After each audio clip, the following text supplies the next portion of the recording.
So this transformation, where psi is again real and just gives you a rotation, this time there's no restriction on z naught. It doesn't need to be above the real axis. So this transformation,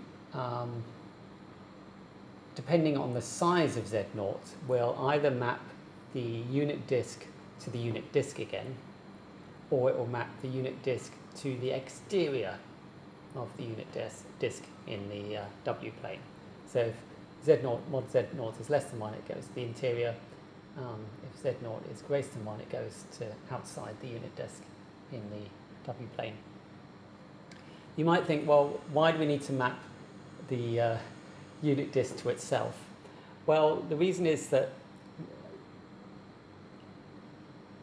once we know that this kind of transformation maps a disk to itself, then we don't need to worry about this outer boundary. We know it's already going to map, and then we just concentrate on what happens inside, and we'll see a bit later what the applications are. So as long as the map has this form, we don't have to worry about the exterior of the unit disk. We know for certain that this line here gets mapped to this circle here, and we don't have to think about it anymore. Okay, so now we actually want to show why this is true. This is a little bit more tricky than the half plane getting mapped to the disk. So to show this, we first write z in polar form. All right, e to the I theta, and z naught, also in polar form. I write s times e to the I phi. And I want to consider the modulus of w. Okay, squared again. So to get that, I multiply this by the conjugate. Complex conjugate, obviously, e to the I psi has modulus 1. I don't have to worry about that. But I'll have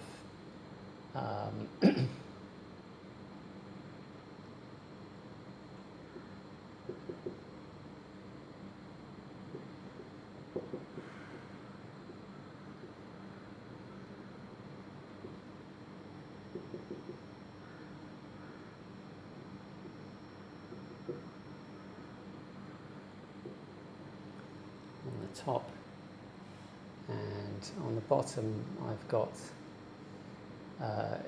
z naught star times z, so that's rs times e to the I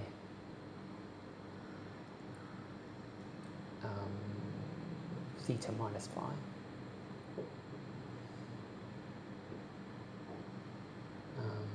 Minus 1.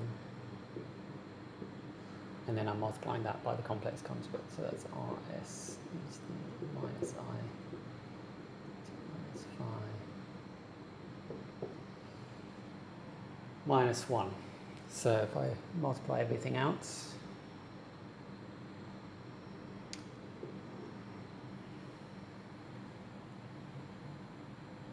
on the top I'm going to get this times this gives me r squared.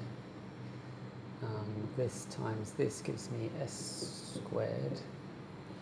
And then I've got r times s and r times s. So it's going to be minus rs.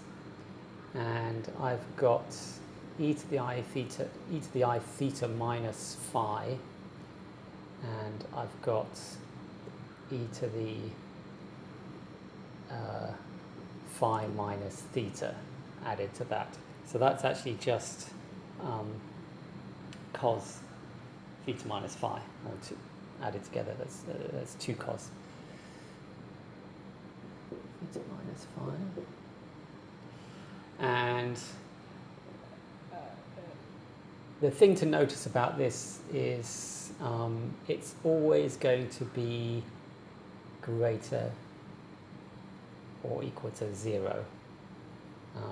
This is easy to see because this is going to always be less than or equal to r squared plus s squared minus 2rs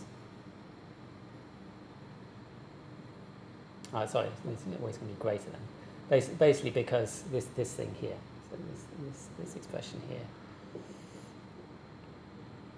it's always going to be greater than this because this is between -1 and +1.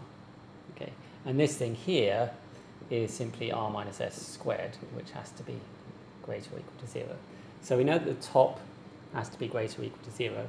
This thing necessarily has to be greater or equal to 0, which means that the thing we're going to get on the bottom also has to be, cannot be negative. So what do we got on the bottom? So we're going to have 1 times 1 gives 1. We're going to have rs times rs, and these things cancel, so we've got r squared, s squared. And the thing we have left is, again, the same sort of thing. It's this and this with a minus sign, which is just minus 2rs cos theta minus phi again. So the same thing. So we've already said that this has to be non-negative. So what can we say? Well, this is the same as this. So what we're interested in is whether w, mod w, is greater than 1 or less than 1. So w will be less than 1 if this is less than this only. So if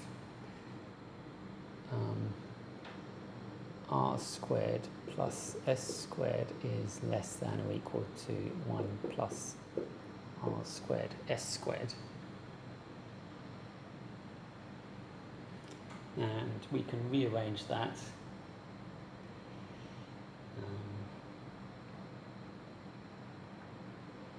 to give, put that up here, so it's r squared s squared minus r squared minus s squared plus 1 is greater or equal to 0. We can rearrange that just to give r squared minus 1 times s squared minus 1 is greater than. So this is a condition for mod to be to be less than 1. Mod w to be less than 1. So if s is less than 1, then for this to be true, we need r to be less than 1. Okay, so what we're interested in is what's happening here. So suppose, so if z0 is less than 1, this implies s is less than 1. Okay, so we look at this situation first.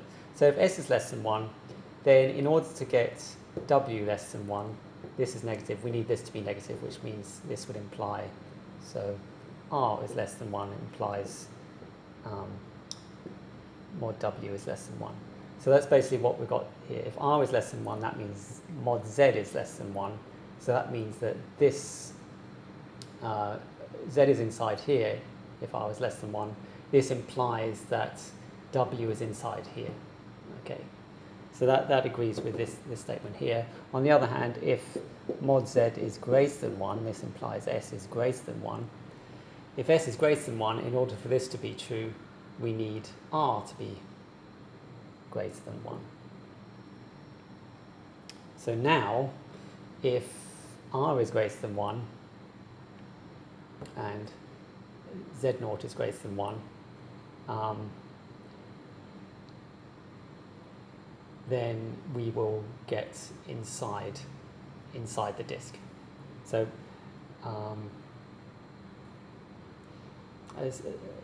yes, okay. So the region outside the disk, where r is greater than 1, will get mapped to a region inside the disk, which is what we want if mod z0 is greater than 1.